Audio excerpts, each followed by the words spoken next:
Salve meus amigos, Reinaldo Figueiredo aqui, o Rei do Mato. Dando sequência a essa série de vídeos aí falando sobre as plantas medicinais, hoje eu vou comentar sobre nomes populares e nomes científicos. Bom, os nomes populares, normalmente são criados pela população, ribeirinhos, caboclos, caiçaras, pela população nativa daquela região, através da observação de algumas características daquelas plantas e também dos recursos que aquelas pessoas dispõem para descrever essas características.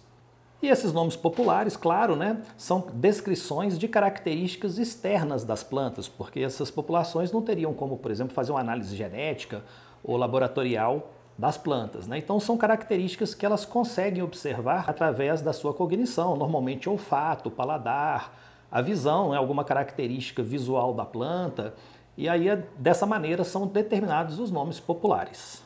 Os nomes científicos normalmente são descritos em latim. O latim é muito usado por ser uma língua morta, então ela não sofre variações de acordo com o tempo ou com a região.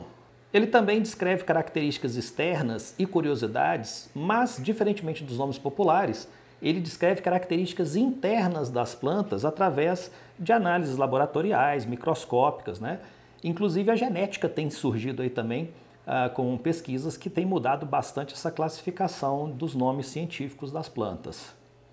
O nome científico é formado de duas partes. A primeira palavra é o gênero e a segunda é o epíteto específico, Esse epíteto específico, muitas vezes, ele traz algumas curiosidades sobre as plantas que eles descrevem, Algumas características, curiosidades e até mesmo a origem da planta. É comum, por exemplo, a gente vê planta que termina com officinalis, como por exemplo Rosmarinus officinalis.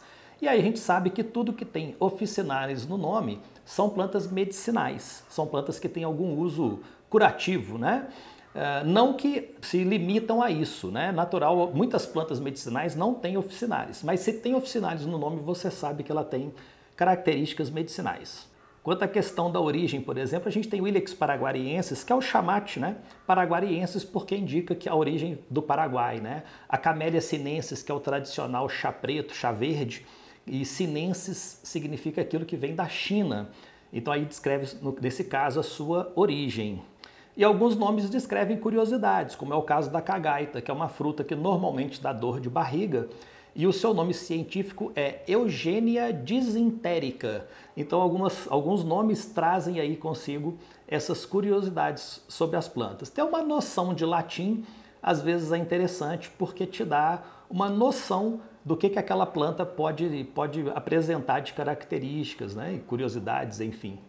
Através dos nomes populares acontecem muitas confusões, Por exemplo, na minha família tem uma planta que a gente conhece como mirra, que é a Tetradenia riparia, e a gente sempre conheceu na família como mirra.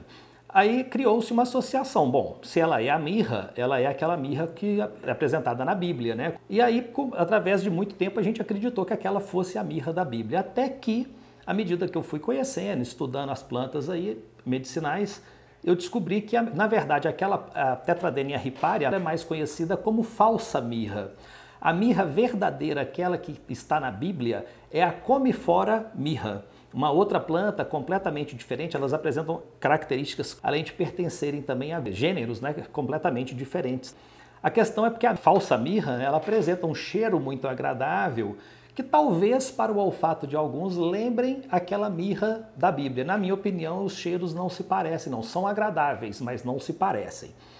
Talvez por isso tenha criado ali uma associação entre essas plantas e aí o nome acabou pegando, digamos assim, o mesmo nome, Essa questão dos nomes populares, então, tem esse risco, Porque muitas vezes plantas diferentes têm o mesmo nome e muitas vezes a mesma planta tem nomes diferentes. E isso pode ser um risco muito grande, especialmente para quem vai fazer uso dessas plantas. Uma outra planta que se faz muita confusão com o nome é a cidreira. A cidreira tem pelo menos umas 3 plantas, aliás é um exemplo clássico, Sempre que vai falar de plantas diferentes com o mesmo nome popular, ela é o exemplo mais tradicional aí. A cidreira, normalmente ela é confundida pela Lipia alba, pela Melissa officinalis e pelo Cibopongum citratus. A Lipia alba muitas vezes é chamada de erva cidreira de arbusto. Já vi pessoas chamarem de erva cidreira de árvore.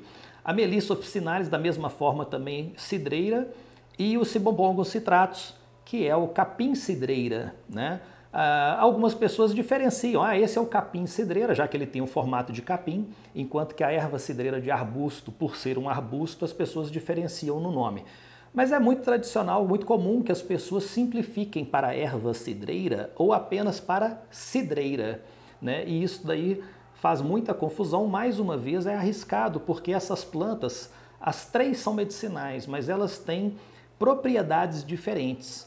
É por isso que é importante a gente conhecer, como eu disse, o nome popular, mas também conhecer um pouco sobre a própria planta e identificar corretamente, porque isso pode acarretar graves problemas de saúde, porque enquanto são plantas medicinais, o máximo que vai acontecer é você não conseguir tratar aquele sintoma.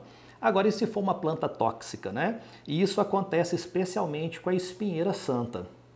A espinheira santa tradicional é a Maithenus ilicifolia. Essa é a medicinal, a mais poderosa de todas. Como a espinheira santa ela tem uma folha que na sua borda tem alguns espinhos, vamos dizer assim, é comum com que as pessoas entendam que qualquer folha com espinho na borda é uma espinheira santa. E muitas vezes a pessoa pode recomendar, eu já vi recomendar em plantas erradas, que não é a Maithenus ilicifolia, só porque tem o espinho na borda a pessoa julga que tem o mesmo poder medicinal. E isso pode trazer problemas porque muitas dessas outras plantas são tóxicas. O mais comum é a mesma planta ter nomes diferentes, né? Isso acontece, por exemplo, com a mandioca, né? O exemplo clássico, mandioca, aipim ou macaxeira. A gente tem aí copaíba, que em muitos lugares é conhecido como pau d'óleo. Aqui em Minas, por exemplo, se você fala copaíba, muita gente não sabe do que se trata. Você fala, e o pau d'óleo? Fala, pau d'óleo eu conheço, né? Inclusive, pau d'óleo é um nome que descreve a característica da planta. É uma árvore, né, que gera um óleo medicinal, então o nome popular descreve essas características, como eu falei. Outra planta é o açafrão, que também é conhecido como cúrcuma. Cúrcuma longa é o nome científico, então às vezes a primeira palavra aí, a cúrcuma, serve como descritivo para aquela planta. E turmérico também em algumas regiões. Como você pode perceber, nessa questão dos nomes populares, você tem que ter muito bom senso para poder identificar uma planta através do seu nome popular, né?